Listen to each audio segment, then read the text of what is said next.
IPL এর প্রথম ম্যাচে কলকাতা ব্যাঙ্গালোরের সঙ্গে হেরে গেছে, কিন্তু কলকাতা চাইবে না পরবর্তী ম্যাচ হারতে।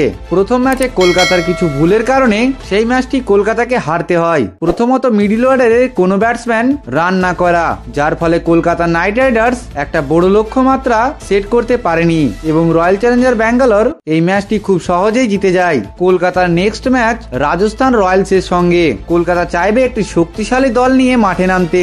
যে ভুলগুলো আগের ম্যাচে করেছিল সেগুলো দ্বিতীয় ম্যাচে না হয়, তাই দলে হবে কিছু পরিবর্তন। কলকাতা ও রাজস্থানের ম্যাচে কলকাতার প্লেইং 11 কেমন হবে তা দেখে নেব এই ভিডিওর মধ্যে। তার আগে বন্ধুরা, আপনারা যদি কেকেআর এর চরম ভক্ত হন, ভিডিওটিতে একটি লাইক করে কমেন্টে অবশ্যই কেকেআর লিখতে ভুলবেন না।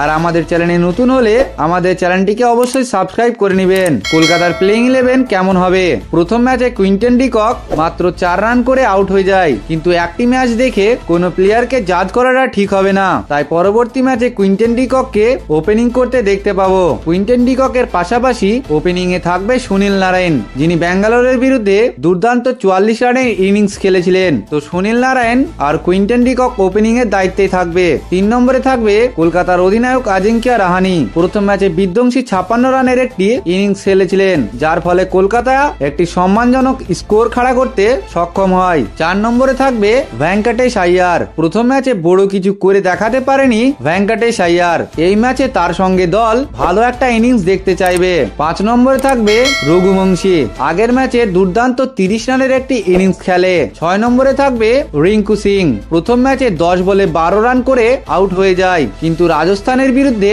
তার কাছ থেকে আমরা ভালো খেলা দেখতে চাইবো।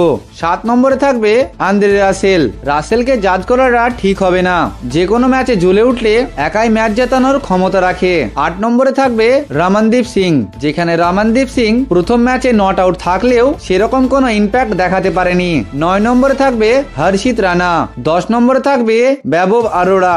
11 নম্বরে স্পেন্সার জনসনের জায়গায় এনরিক নোকিয়াকে সুযোগ দেবে দলে, আর ইম্প্যাক্ট প্লেয়ার হিসেবে খেলতে দেখতে পাবো বরুণ চক্রবর্তীকে। গত ম্যাচে কলকাতার বোলিং খুবই খারাপ ছিল, এই ম্যাচে প্রপার প্ল্যানিং করে তাদেরকে মাঠে নামতে হবে।